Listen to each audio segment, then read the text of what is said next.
के बोलता? चीकू के पापा? हाँ हो, हम ही बोलतने। काजी का हाल बा? ठीक बा, अपन सुनावो। हमरो ठीक बा।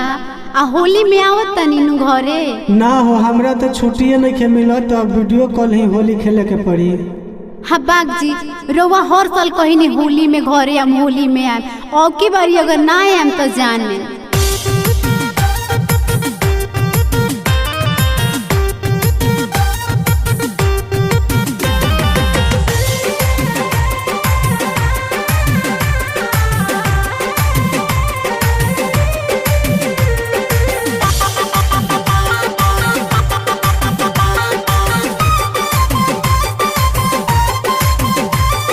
फोनवा पे बतिया वाला से कुछ न होई, कुछ न होई, ए राजा कुछ न होई।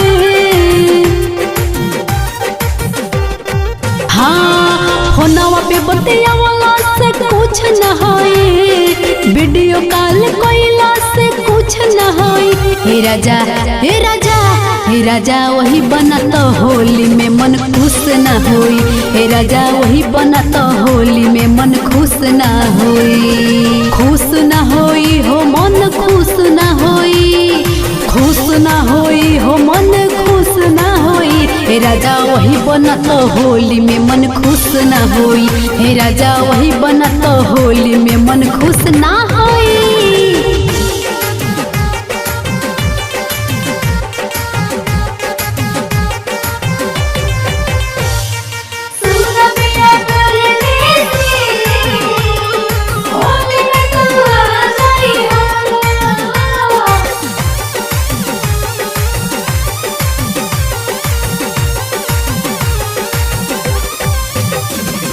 का जाने कौन तू करो कमाई, लगता मिहरी के गइलो भुलाई। गवना करा के बैठा देल घरे, चली गइल बाहर अकेले छूटा चरे। कहा जाने कौन तू कहरो कमाई, लगता मिहरी के गइल भुलाई। गवना करा के बैठा देल घरे, चल गइल बाहर अकेले छूटा चरे। लगे असुओ फागुन में हुलूस न होई। हे राजा, हे राजा, हे राजा वही बना तो होली में मन खुश न होई। हे राजा वही बना तो होली में मन खुश न होई। हे राजा वही बना तो होली में मन खुश न होई। मन खुश न होई, ओ मन खुश न होई, मन खुश न होई, ओ मन खुश न होई। हे राजा वही बना तो होली में मन खुश न होई। हे राजा वही बना तो होली में मन खुश न होई।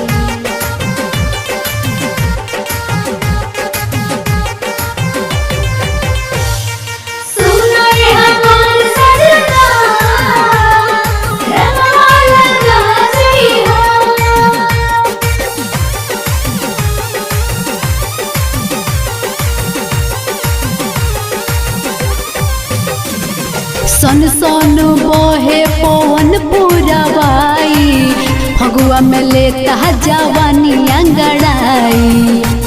का कहीं गो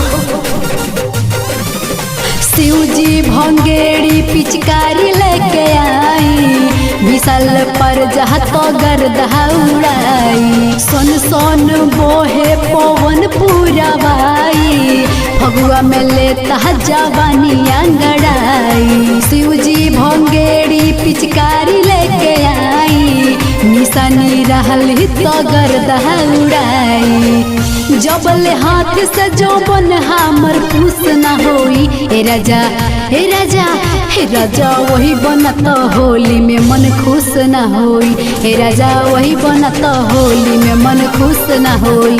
हे राजा वही बना तो होली में मन खुश न होई।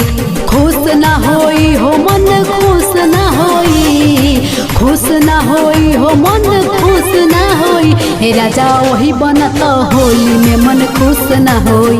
हे राजा वही बना तो होली में मन खुश न होई।